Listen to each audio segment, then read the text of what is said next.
भारत कैसे बनेगा हिंदू राष्ट्र?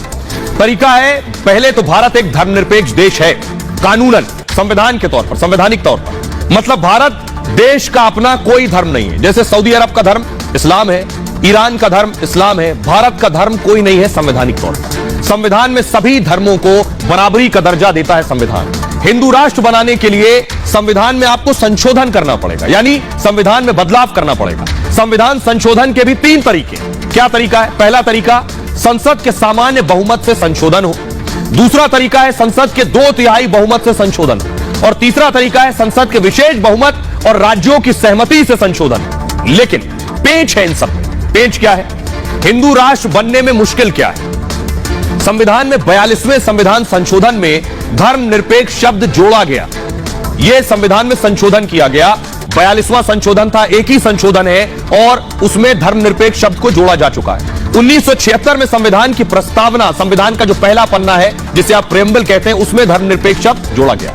संविधान की प्रस्तावना में केवल एक बार संशोधन हुआ और वो यही संशोधन। संविधान की प्रस्तावना को लेकर विवाद भी रहा है। प्रस्तावना संविधान का भाग है या नहीं, इसको लेकर विवाद रहा। सुप्रीम कोर्ट ने, देश की सबसे बड़ी अदालत ने, प्रस्तावना को संविधान का भाग बताया है कि जो पहला पेज है, जो प्रस्तावना है, जो प्रियम्बल है, ये संविधान का हिस्सा ही है। संसद संविधान के किसी भी हिस्से का संशोधन कर सकती है, लेकिन संविधान के मूल ढांचे को, उसकी प्रस्तावना को, उसके प्रियम्बल को नहीं बदल सकती। इस वजह से भारत को हिंदू राष्ट्र घोषित करना मुश्किल है। यह है संविधान की बात। अब मैं आपको बताता हूं, संविधान के जो जानकार हैं, कानून के जो जानकार हैं, देश के 2 वकील, दोनों को सुनिए, वो क्या कह रहे हैं, देश हिंदू राष्ट्र बन सकता है या नहीं। हमारे देश के संविधान का जो मूल स्वरूप है वो सेक्युलर है।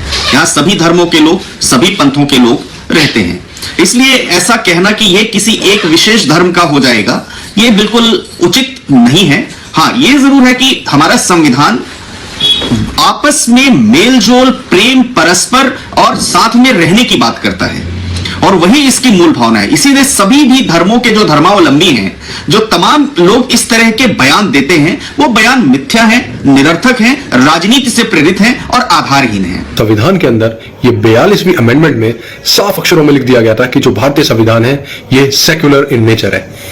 सेक्युलर का मतलब है धर्म निरपेक्षता, मतलब कि यहां भारत में प्रत्येक नागरिक को किसी भी धर्म को अपनाने की स्वतंत्रता है। माननीय सर्वोच्च न्यायालय ने भी अपनी अलग अलग जजमेंट्स में यह साफ लिखा गया है कि जो सेक्युलरिज्म है वह भारतीय संविधान का एक अभिन्न अंग है, जिसे कि पार्लियामेंट द्वारा भी नहीं हटाया जा सकता। अब मैं आपको दिखाता हूं, आपने संविधान के जानकारों को सुन लिया, उन्होंने क्या कहा। लेकिन सियासतदान जो खुद बाबा बागेश्वर के दर पर जा रहे हैं, बाबा से आशीर्वाद ले रहे हैं। मध्य प्रदेश के पूर्व सीएम कमलनाथ कल पहुंचे थे, आशीर्वाद ले रहे हैं, उनसे मिल रहे हैं, उनके दरबार में पहुंचे हैं बाबा से मिलने के लिए। ये नेता जो खुद पूर्व सीएम रह चुके हैं, ये क्या कुछ कहते हैं, योगी आदित्यनाथ को भी सुनिए और खुद कमलनाथ को भी सुनिए, ये भी हिंदू राष्ट्र पर क्या कहते हैं।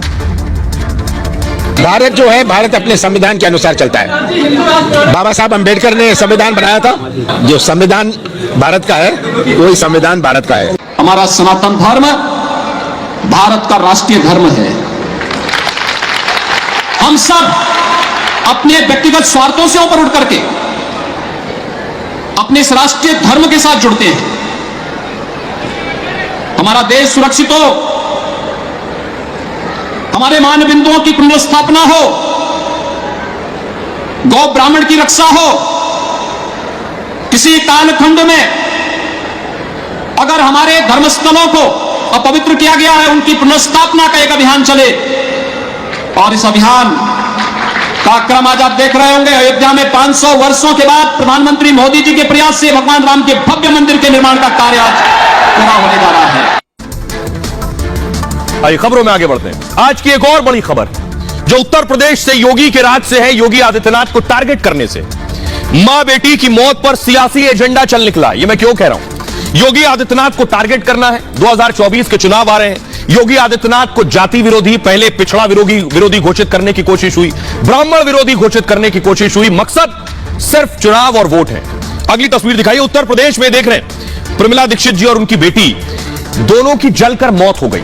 यूपी में घर पर जलकर मौत हो गई दोनों की। इनका नाम प्रमिला दीक्षित है, ब्राह्मण थी जाति से, जलकर मौत ऐसे हुई। अगली तस्वीर दिखाइए जरा।